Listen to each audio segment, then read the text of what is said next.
ಅಮೆರಿಕದ ಮುಖಕ್ಕೆ ಒಂದು ಕನ್ನಡಿ ಹಿಡಿಯುವಂತ ಒಂದು ಪ್ರಯತ್ನವನ್ನ ನಮ್ಮ ಸರ್ಕಾರ ಮಾಡಿತು. ಆ ವೆಸ್ಟರ್ನ್ ಮೀಡಿಯಾ ಇದೆಯಲ್ಲ, ಅದೂ ಸಹ ಭಾರತವನ್ನ ಇಕ್ಕಟ್ಟಿಗೆ ಸಿಕ್ಕಿಸುವಂತ ಪ್ರಚಾರಗಳಲ್ಲಿ ತೊಡಗಿದೆ. ಒಂದು 4-5 ದಿನಗಳ ಹಿಂದೆ ಆಯ್ತಾ, ನಾನು ಕೇಳಿ ದಂಗಾಗೋದೆ ಅದನ್ನ. ನಮ್ಮ ಅರ್ಥವ್ಯವಸ್ಥೆ ವೈಟ್ ಹೌಸ್ ನಿಂದ ನಿರ್ದೇಶಿತ ಆಗೋದಿಲ್ಲ. ಟ್ರಂಪ್ ಅವರಿಗೆ ಒಂದು ರೀತಿಯ ಹತಾಶೆ ಆಗ್ತಾ ಇದೆ. ಅವೆರಡೂ ದೇಶಗಳು ತಮ್ಮ ಮೃತ ಅರ್ಥವ್ಯವಸ್ಥೆಗಳನ್ನ ಎತ್ಕೊಂಡು ಹಾಳಾಗೋಗ್ಲಿ. ಪ್ರಪಂಚದಲ್ಲಿ ಅತಿ ಬ್ರೈಟ್ ಸ್ಪಾಟ್ ಅಂತಂದ್ರೆ ಇಂಡಿಯಾ. ಇಂಡಿಯಾಗೆ ಹೋಲಿಸಿದ್ರೆ ಅಮೆರಿಕಾದ ಇಕಾನಮಿ ಡೆಡ್ ಇಕಾನಮಿ. ಅಮೆರಿಕ ರಷ್ಯಾದಿಂದ ಹಲವಾರು ಸಾಮಗ್ರಿಗಳನ್ನ ಇಂಪೋರ್ಟ್ ಮಾಡ್ಕೊಳ್ತದೆ, ಯುರೇನಿಯಂ ಸಹ. ಅಂದ್ರೆ ಅಮೆರಿಕಾದಲ್ಲಿ ಅಣು ಸಂಯಂತ್ರಗಳು ಚಾಲ್ತಿಯಲ್ಲಿ ಇರಬೇಕಾದ್ರೆ, ಅಮೆರಿಕ ನ್ಯೂಕ್ಲಿಯರ್ ಎನರ್ಜಿಯನ್ನು ಪ್ರೊಡ್ಯೂಸ್ ಮಾಡಬೇಕಾದ್ರೆ, ಮತ್ತೆ ಅಮೆರಿಕ ಹೆಚ್ಚು ನ್ಯೂಕ್ಲಿಯರ್ ಬಾಂಬ್ಗಳು ಮಾಡೋ ಅಗತ್ಯ ಇಲ್ಲ. ಅದಕ್ಕೆ ಅದು ಮಾಡಬೇಕು ಅಂತಂದ್ರೆ ಅದು ನ್ಯೂಕ್ಲಿಯರ್ ಪವರ್ ಜನರೇಷನ್ಗೆ ರಷ್ಯಾದ ಯುರೇನಿಯಂ ಬೇಕು. ರಷ್ಯಾ ಮತ್ತೆ ಕಜಾಕ್ಸ್ತಾನ್ದು ಯುರೇನಿಯಂ ಬೇಕು. ಕಜಾಕ್ಸ್ತಾನ್ ಯುರೇನಿಯಂ ಸಹ ಅಮೆರಿಕಾಗೆ ಹೋಗೋದು ರಷ್ಯಾದ ನೆಲದ ಮೂಲಕನೇ, ಯಾಕಂದ್ರೆ ಕಜಾಕ್ಸ್ತಾನ್ ಲ್ಯಾಂಡ್ ಲಾಕ್ ಕಂಟ್ರಿ. ಹೀಗೆ ಯುರೇನಿಯಂ ಸೇರಿದಂತ ಹಲವಾರು ವಸ್ತುಗಳನ್ನ ರಷ್ಯಾದಿಂದ ಅಮೆರಿಕ ಇಂಪೋರ್ಟ್ ಮಾಡ್ಕೋತಾನೆ.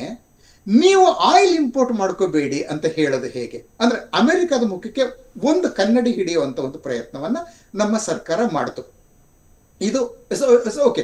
ಈ ವಿಷಯ ಇದ್ರ ಜೊತೆಯಲ್ಲಿ ಇಂಡಿಯಾದ ವಿರುದ್ಧ ಲಿಂಡ್ಸೆ ಗ್ರಹಾಮ್ ಇರಲಿ ಅಥವಾ ಸ್ಟೀಫನ್ ಮಿಲ್ಲರ್ ಇರಲಿ ಅಥವಾ ಖುದ್ದು ಟ್ರಂಪ್ ಇರಲಿ, ಈ ರೀತಿ ಮಾತಾಡೋದ್ರ ಜೊತೆಯಲ್ಲಿ ಆ ವೆಸ್ಟರ್ನ್ ಮೀಡಿಯಾ ಇದೆಯಲ್ಲ, ಅದೂ ಸಹ ಭಾರತವನ್ನ ಇಕ್ಕಟ್ಟಿಗೆ ಸಿಕ್ಕಿಸುವಂತ ಪ್ರಚಾರಗಳಲ್ಲಿ ತೊಡಗಿದೆ.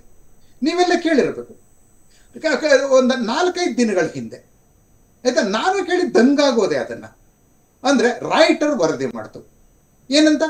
ಅದು ಅಮೆರಿಕಾದ ಒಂದು ಒತ್ತಡಕ್ಕೆ ಸಿಲುಕಿ ಇಂಡಿಯಾ, ಅಂದ್ರೆ ಇಂಡಿಯಾದ 4 ತೈಲ ಆಯಾತಕ ಕಂಪನಿಗಳು, ನಮ್ಮ ಮ್ಯಾಂಗ್ಳೂರ್ ಆಯಿಲ್ ರಿಫೈನರೀಸ್, ಮತ್ತೆ ಇಂಡಿಯನ್ ಆಯಿಲ್, ಹಿಂದೂಸ್ತಾನ್ ಪೆಟ್ರೋಲಿಯಂ, ಅವೆಲ್ಲ ಸೇರಿದ 4 ಪ್ರಮುಖ ತೈಲ ಆಯಾತಕ ಸಂಸ್ಥೆಗಳು ರಷ್ಯಾದಿಂದ ಪೆಟ್ರೋಲಿಯಂ ಅನ್ನ ಆಮದು ಮಾಡ್ಕೊಳ್ಳೋದನ್ನ ನಿಲ್ಲಿಸಿಬಿಟ್ಟಿವೆ ಅಂತ.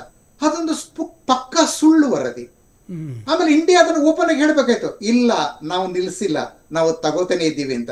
ಇನ್ನೂ ಒಂದು ಹೇಳ್ಬೇಕಾದ್ರೆ ನಾನು ಹೇಳ್ತೀನಿ ಕೇಳಿ. ಈಗ ಈ ವಾರ ಅಷ್ಟೇ, ಈ ವಾರ ನಿನ್ನೆ ಶುರುವಾಯ್ತಲ್ಲ, ಈ ವಾರವೇ ರಷ್ಯಾದಿಂದ 3 ಆಯಿಲ್ ಟ್ಯಾಂಕರ್ಗಳು ಇಂಡಿಯಾಕ್ಕೆ ಹೊರಟಿವೆ. ಅದ್ರ 2.2 ಮಿಲಿಯನ್ ಬ್ಯಾರೆಲ್ ಆಯಿಲ್ ನ ತರ್ತಾ ಇವೆ ಅವು. ಅಂದ್ರೆ ವಾರವೂ ಬರ್ತಾನೇ ಇದೆ ನಮಗೆ ರಷ್ಯನ್ ಆಯಿಲ್. ಈ ವಾರನು ಆ ರಾಯ್ಟರ್ಸ್ ವರದಿ ಮಾಡ್ತಲ್ಲ, ಅನಂತರವೂ ಸಹ ರಷ್ಯಾದಿಂದ 3 ಆಯಿಲ್ ಟ್ಯಾಂಕರ್ಗಳು ಒಟ್ಟಾರೆ 2.2 ಮಿಲಿಯನ್ ಬ್ಯಾರೆಲ್ ಆಯಿಲ್ ಅನ್ನ ತುಂಬಿಕೊಂಡು ಇಂಡಿಯಾಕ್ಕೆ ಬರ್ತಾ ಇವೆ. ಆಯ್ತಾ? ಸೊ ಆಗ ಇಂಡಿಯಾ ಓಪನ್ ಆಗಿ ಹೇಳ್ಬೇಕಾಯ್ತು, ಇಲ್ಲ ನಾವು ತಗೋತಾನೆ ಇದ್ದೀವಿ ಅಂತ. ಅದನ್ನ ನ್ಯೂಯಾರ್ಕ್ ಟೈಮ್ಸ್ ರಿಪೋರ್ಟ್ ಮಾಡ್ತು, ಇಂಡಿಯಾ ತಗೋತಾನೆ ಇದೆ. ಇನ್ಫ್ಯಾಕ್ಟ್ ಆಕ್ಚುಲಿ ಆ ರಾಯ್ಟರ್ಸ್ ವರದಿ ಮಾಡಿದಾಗ ಟ್ರಂಪ್ ಹೇಳಿದ್ದೇನು, ನಾನು ಕೇಳಿದೆ ಆಗಂತ ಇಂಡಿಯಾ ನಿಲ್ಲಿಸಿಬಿಟ್ಟಿದೆ ಅಂತ. ಅದು ನಿಜವೂ ಸುಳ್ಳು ನನಗೆ ಗೊತ್ತಿಲ್ಲ. ಆಯ್ತಾ? ಅದ್ರಂಗ್ ಮಾಡಿದ್ರೆ ಅದು ಬಹಳ ಒಳ್ಳೇದು. ಅಮೆರಿಕದ ಅಧ್ಯಕ್ಷರಿಗೆ ನಿಜವೂ ಸುಳ್ಳು ಅಂತ ಗೊತ್ತಾಗೋದಿಲ್ವಂತೆ. ಆಯ್ತಾ? ಸರ್ ಅವ್ರ ಹತ್ರ ಆಕ್ಚುಲಿ ಎಂತೆಲ್ಲ ಗುಪ್ತಚರ CIA ಇದೆ, FBI ಇದೆ, ಅದೇನೇನೋ ಇದೆ, 17 ಇವೆ ಒಟ್ಟಾಗಿ. ಪಾಪ ಅದನ್ನ ನೋಡ್ಕೋತಾ ಇರೋದು ನಮ್ಮ ಹಿಂದೂ ತುಳಸಿ ಗ್ಯಾಪಾರ್. ಪಾಪ ಅವ್ರು ಎಷ್ಟು ಪಶ್ಚಾತ್ತಾಪ ಪಟ್ಕೋತಾ ಇದ್ದಾರೆ ಇವಾಗ. Right, okay. ಸೊ ಹೀಗಾಗಿ ಅದನ್ನ ಏನಾಗಿದೆ, ಟ್ರಂಪ್ ಹೇಳ್ತಾರೆ ನಮಗೆ ನಿಜವೂ ಸುಳ್ಳು ಗೊತ್ತಿಲ್ಲ, ಆದ್ರೆ ಇಂಡಿಯಾ ಆಗಿ ಮಾಡಿದ್ರೆ ಅದು ಒಳ್ಳೇದು ಅಂತ. ಆಮೇಲೆ ಇಂಡಿಯಾ ಹೇಳ್ತು ನಾವು ತಗೋತಾನೆ ಇದ್ದೀವಿ ಅಂತ. ನ್ಯೂಯಾರ್ಕ್ ಟೈಮ್ಸ್ ಅದನ್ನ ಢಾಳಾಗಿ ಪ್ರಕಟಿಸ್ಬಿಡ್ತು, ಟ್ರಂಪ್ಗೆ ಓದ್ಕೊಳ್ಳಿ ಅಂತ. Point number 1. ಆನಂತರ ಅಲ್ಲಿ ನಿಲ್ಲಿಸಲಿಲ್ಲ. ನಾನು ಮತ್ತೊಂದು ವಿಷಯವನ್ನ ಕೇಳಿದೆ. ನಾನು ಬೇರೆ ಅಮೆರಿಕನ್ದು ಮತ್ತೆ ಯುರೋಪಿಯನ್ದು, ನಮ್ಮಲ್ಲಿ ಇಂಡಿಯಾದ ಸಹ ಕೆಲವರು ಇದಾರೆ, ಕೆಲವರು ನಮ್ಮಲ್ಲೇ. ಆಯ್ತಾ? ಅವರು ಸಹ ಪ್ರಚಾರ ಮಾಡಿದ್ದೇನು, ನಮ್ಮ ಅರ್ಥವ್ಯವಸ್ಥೆ ವೈಟ್ ಹೌಸ್ ನಿಂದ ನಿರ್ದೇಶಿತ ಆಗೋದಿಲ್ಲ ಅಂತ ವಿದೇಶ ಮಂತ್ರಿ ಜಯಶಂಕರ್ ಹೇಳಿದ್ರು ಅಂತ. ಅಂದ್ರೆ ಅಮೆರಿಕವನ್ನ ವಿರೋಧಿಸುವಂತ ಅತಿ ಕಠಿಣವಾದ ಮಾತು ಅಂತ ಎಲ್ಲ ಹೇಳಿದ್ರು. ಅದು ಫೇಕ್ ನ್ಯೂಸ್. ಜಯಶಂಕರ್ ಹಾಗೆ ಹೇಳಿಲ್ಲ. ಅಂದ್ರೆ ಹೇಗೆ ಅಂದ್ರೆ ಒಂದು ನರೇಟಿವ್ ಅನ್ನ ಕ್ರಿಯೇಟ್ ಮಾಡೋದಕ್ಕೆ, ಅಂದ್ರೆ ರಷ್ಯಾದಿಂದ ಆಯಿಲ್ ತಗೋತಾ ಇದೆ ಅಂತ ಹೇಳಿ ಇಂಡಿಯಾನ ಬದ್ನಾಮ್ ಮಾಡೋದು, ಅಂದ್ರೆ ಕೆಟ್ಟ ಹೆಸರು ತರೋದು. ಜೊತೆಯಲ್ಲಿ ಅಮೆರಿಕಾಗೆ ವಿರುದ್ಧವಾಗಿ ಡಿಫೆಂಟ್ ಮಾತುಗಳನ್ನ ಇಂಡಿಯನ್ ನಾಯಕರು ಆಡ್ತಾ ಇದ್ದಾರೆ ಅಂತ ಅವರ ಹೆಸರನ್ನು ಪಶ್ಚಿಮದಲ್ಲಿ ಕೆಡಿಸೋದಕ್ಕೆ ಪ್ರಯತ್ನ ಪಡೋದು. ನಮ್ಮಲ್ಲಿ ಜಯಶಂಕರ್ ಹೀರೋ ಆಗ್ತಾರೆ, ನಿಜವಾಗ ನಂಗೆ ಹೇಳ್ಬಿಟ್ರೆ ಅವರು, ನಿಜವಾಗ್ಲೂ ಹೇಳಿದ್ರೆ ನಾವೆಲ್ಲ ಅವ್ರನ್ನ ಹೀರೋ ಅಂತ ತಗೋತೀವಿ, ಅವ್ರನ್ನ ಹೀಗಳೆಯೋದಿಲ್ಲ. ಎಸ್, ಜಯಶಂಕರ್ ಹೇಳಬೇಕು ಅದನ್ನ, ಆ ಮಾತನ್ನ. Actually our trade policy, our economy is not actually directed by White House ಅಂತ ಹೇಳಿದ್ರೆ ನಾವು ನಮಗೆ ಹೀರೋ ಆಗ್ತಾರೆ. ಆದ್ರೆ ಅವರು ಆ ಮಾತನ್ನ ಹೇಳಿದ್ದ. ಆದ್ರೆ ಇದು ಅಮೆರಿಕಾಗೆ ಮತ್ತೆ ವೆಸ್ಟ್ಗೆ ಅದು ಕೆಣಕದಂತ ಮಾತಾಗ್ತದೆ, ಅಮೆರಿಕ ಮತ್ತೆ ನ್ಯಾಟೋಗೆ. ಹೀಗಾಗಿ ಅವ್ರ ಜೈಶಂಕರ್ ಹೆಸರನ್ನ ಕೆಡಿಸೋದು ಅಂದ್ರೆ, ಜೈಶಂಕರ್ ಮುಂದೆ ಬೇರೆ ಏನ್ ಮಾತು ಹೇಳಿದ್ರು ಅವ್ರ ಮಾತನ್ನ ಲೆಕ್ಕಕ್ಕೆ ತಗೋಬೇಡಿ ಅಂತ. ಅವು ಅಂದ್ರೆ ನಮ್ಮ ಇಂಡಿಯಾದಿಂದ ಹೊರಡೋ ದನಿಗಳಿವೆಯಲ್ಲ, ಆ ದನಿಗಳನ್ನ ದಬಾವ್ ಮಾಡೋ ಅಂದ್ರೆ ಎಂತದ್ದು, ಸಬ್ಡ್ಯೂ ಮಾಡೋದು, ಸಪ್ರೆಸ್ ಮಾಡೋದು, ಇದು ಅವುಗಳ ತಂತ್ರ. ಹೀಗಾಗಿ ಟ್ರಂಪ್ ಅಡ್ಮಿನಿಸ್ಟ್ರೇಷನ್, ಅಮೆರಿಕದ ವೆಸ್ಟರ್ನ್ ಮೀಡಿಯಾ ಇವೆಲ್ಲವೂ ಅದರಲ್ಲಿ ತೊಡಗಿವೆ. ಅದು ಆಕ್ಚುಲಿ ನಾವು ಬಲಿ ಬೀಳಬಾರದು ಅಷ್ಟೇ, ಆಯ್ತಾ? ಅದು ಆಕ್ಚುಲಿ ಆ ಬಲಿ ಬೀಳೋ ಅಂತವ್ರು ನಮ್ಮಲ್ಲಿ ಕೆಲವರು ಇದ್ದಾರೆ. ನೀವೇ ನೋಡಿದ್ರಿ ಏನಾಗಿದೆ. ಆಕ್ಚುಲಿ ಇಂಡಿಯಾ ಏನು ಇದು ಮಾಡ್ತಾ ಇಲ್ಲ ಎಂತದ್ದು, ಆಕ್ಚುಲಿ ಅಮೆರಿಕದ ಮಾತನ್ನ ಕೇಳ್ತಾ ಇಲ್ಲ, ರಷ್ಯಾದಿಂದ ತಗೋತಾನೆ ಇದೆ. ಮತ್ತೆ ಆಕ್ಚುಲಿ ನಾವು ಟ್ರೇಡ್ ಇಲ್ಲ, ಅಮೆರಿಕ ಹೇಳಿದ ರೀತಿ ಒಪ್ಪುಗೋತಾ ಇಲ್ಲ. ನಾವು ಆಕ್ಚುಲಿ ನೆಗೋಷಿಯೇಷನ್ ಮಾಡ್ತಾನೆ ಇದ್ದೀವಿ. ಮತ್ತೆ ಈ ಮಿಡ್ ಆಗಸ್ಟ್ ಅಲ್ಲಿ ಒಂದು ಅಮೆರಿಕನ್ ಟ್ರೇಡ್ ಡೆಲಿಗೇಷನ್ ಇಂಡಿಯಾಗೆ ಬರಬೇಕು. ಆಕ್ಚುಲಿ ನಾವು ಅಂತದ್ದು ಆಕ್ಚುಲಿ ನಮ್ಮ ಡೆಲಿಗೇಷನ್ ಅಮೆರಿಕಾಗೆ ಹೋಗ್ಬೇಕು ಮಂತ್ ಎಂಡ್ ಅಲ್ಲಿ ಅಂತೆಲ್ಲ ಇದೆಯಲ್ಲ. ಅಂತದ್ದು ಇದ್ರೂ ಸಹ ಆಕ್ಚುಲಿ ಏನಾಗಿದೆ ಅಂತ ಒಂದು ಡಿಫಿಯನ್ಸ್ ಅನ್ನ ನಾವು ತೋರಿಸ್ತಾ ಇದ್ದೀವಿ. ಹೀಗಾಗಿ ಏನಾಗಿದೆ, ಟ್ರಂಪ್ ಅವರಿಗೆ ಒಂದು ರೀತಿಯ ಹತಾಶೆ ಆಗ್ತಾ ಇದೆ, ಆಯ್ತಾ?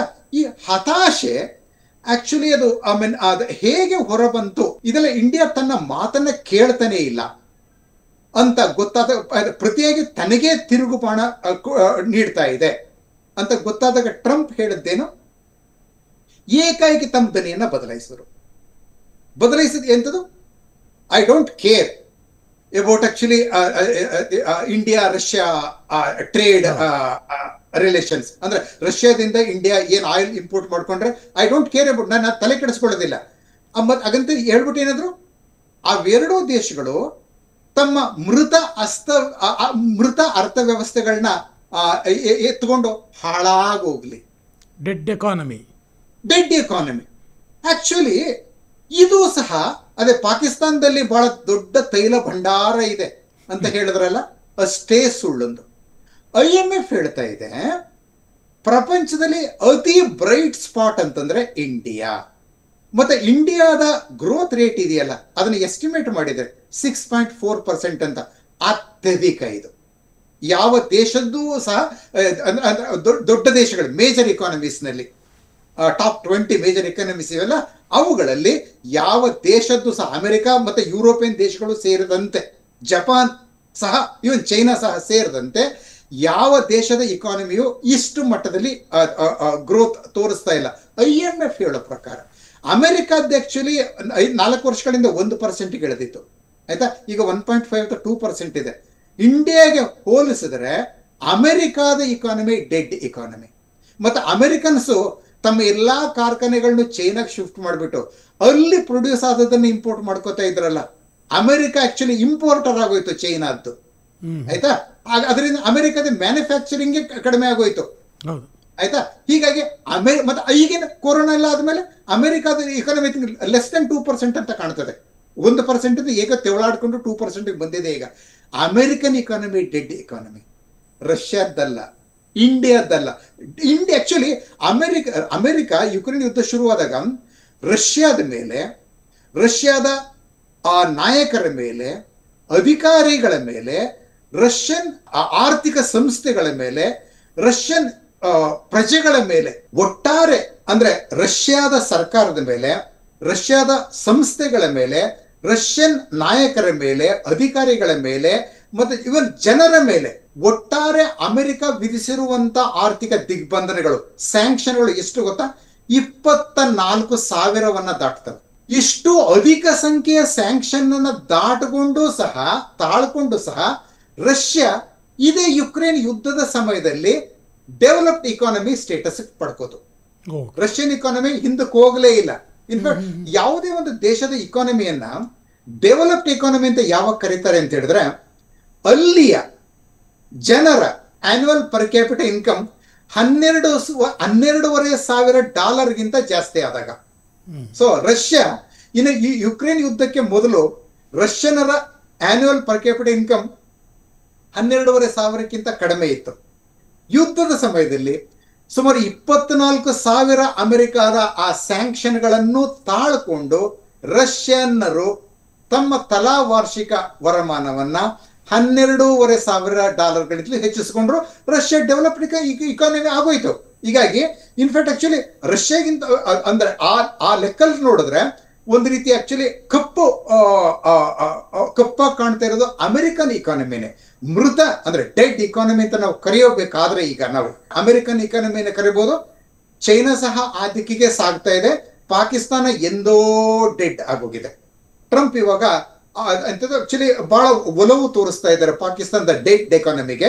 ಅಂದ್ರೆ ಒಂದು ಡೆಡ್ ಎಕಾನಮಿ ಇನ್ನೊಂದು ಡೆಡ್ ಎಕಾನಮಿ ಸಪೋರ್ಟ್ ನಿಂತುಕೊಂಡಿದೆ.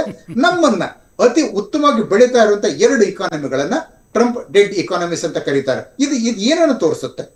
ಅವರ ಹತಾಶೆಯನ್ನ. ಅಂದ್ರೆ ಇದು ಆಕ್ಚುಲಿ ಸರಿ, ಟ್ರಂಪ್ದು ಈ ಹತಾಶೆ ಇದೆಯಲ್ಲ, ಅವರ ಮಾತನ್ನ ಕೇಳ್ತಾ ಇಲ್ಲ ರಷ್ಯಾದ ವಿಷಯದಲ್ಲಿ ಅಂತ, ಆಯ್ತಾ? ಅಂದ್ರೆ ಆಕ್ಚುಲಿ ಅಂದ್ರೆ ಇನ್ಫ್ಯಾಕ್ಟ್ ಆಕ್ಚುಲಿ ಇನ್ನೂ ಒಂದು ನಾವು ಹೇಳೋದಾದ್ರೆ, ಅಮೆರಿಕ ಸಹ ರಷ್ಯಾದಿಂದ ಯುರೇನಿಯಂ ಸೇರಿದಂತೆ ಹಲವಾರು ತನಗೆ ಅತ್ಯಗತ್ಯವಾದ ವಸ್ತುಗಳನ್ನು ಇಂಪೋರ್ಟ್ ಮಾಡ್ಕೋತಾ ಇರೋದ್ರಿಂದ, ಯುರೇನಿಯಂ ಯಾತಕ್ಕೆ ತಗೋತಾ ಇರೋದು? ತನ್ನ ಎನರ್ಜಿ ನೀಡ್ಸ್ಗಾಗಿ, ಆಯ್ತಾ? ತಾನು ಆಕ್ಚುಲಿ ಅಣುಶಕ್ತಿಯನ್ನು ಪ್ರೊಡ್ಯೂಸ್ ಮಾಡ್ಕೊಳ್ಳೋದಕ್ಕೋಸ್ಕರ. ನಾವು ರಷ್ಯನ್ ಪೆಟ್ರೋಲ್ನ ಯಾಕೆ ತಗೋತಾ ಇದ್ದೀವಿ? ನಮ್ಮ ಎನರ್ಜಿ ನೀಡ್ಸ್ಗಾಗಿ. ಹೀಗಾಗಿ ನಾವು ರಷ್ಯಾದಿಂದ ಅಮೆರಿಕ ಮತ್ತೆ ಇಂಡಿಯಾ ಬೇರೆ ಬೇರೆ ಸರಕನ್ನ ತಗೊಂಡ್ರು ಅದರ ಉದ್ದೇಶ ಒಂದೇ, ಎನರ್ಜಿ ನೀಡ್ಸ್ನ ಸರಿ ಮಾಡ್ಕೊಳ್ಳೋದಕ್ಕೆ. ಹೀಗಿರುವಾಗ ಅಮೆರಿಕ ಟ್ರಂಪ್ ಯಾಕಾಗಿ ಈ ಬಗ್ಗೆ ಅತಿ ಹೆಚ್ಚು ಒಂದು ರೀತಿಯ ವ್ಯಗ್ರ ಆಗಬೇಕು, ಆಯ್ತಾ? ಈ ಪ್ರಶ್ನೆ ಮತ್ತೇನಾದ್ರೂ ಇರ್ಬೋದಾ?